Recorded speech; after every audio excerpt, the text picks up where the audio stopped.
Hello everyone, today magluluto tayo ng chicken na may kangkong. Salted chicken with kangkong leaves. Ayan. So ito siya ay organic chicken or native chicken ang gamit ko. So first ay maglalagay tayo. Igisa natin. May mantika na ito guys. So may mantika na. Lagyan natin ng garlic.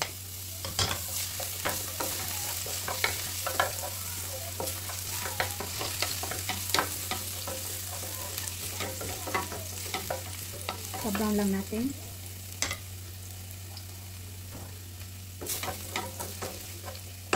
Sunod ay ang sibuyas.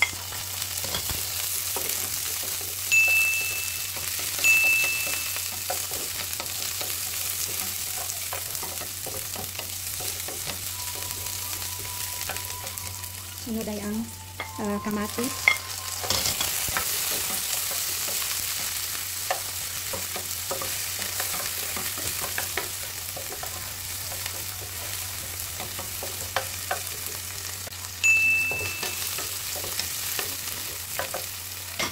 So, ilalagay na natin yung ating chicken breast. Ito chicken breast ang gamit ko. So native chicken ito siya.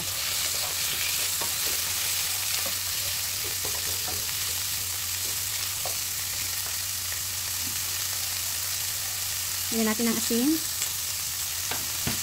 Lagyan natin ang konting seasoning. Lagyan natin ang konting tubig.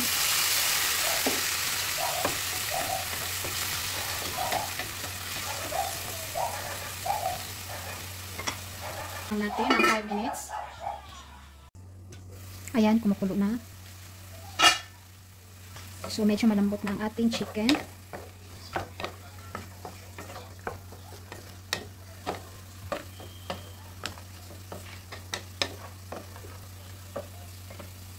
Ilalagay natin yung kangkong na, yung tawag dyan, basta part ito ng kangkong.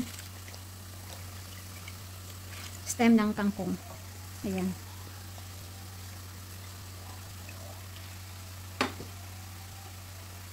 Takpan ulit for pakuluan ng mga 5 minutes. I-mix na natin ang ating salted chicken with kangkong leaves.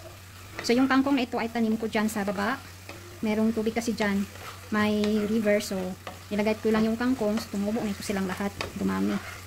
So yung kangkong sa tubig mo lang ilagay. Dadami na siya. So organic ang kangkong. Tapos may kasama pang pako. Or edible ferns. Ayan. Isunod na natin dahil malambot na. Ayan. Sobrang dami ng kangkong natin. Magsishrink din naman yan siya, liliit din.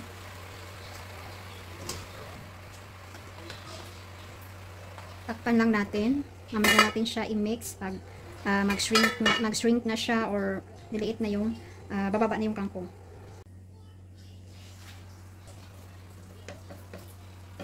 So ayan na, malapit nang maluto ang ating chicken with kangkong leaves. Ginisang native chicken na may kangkong. Ayan, super healthy, organic chicken, organic kangkong leaves. Ayan.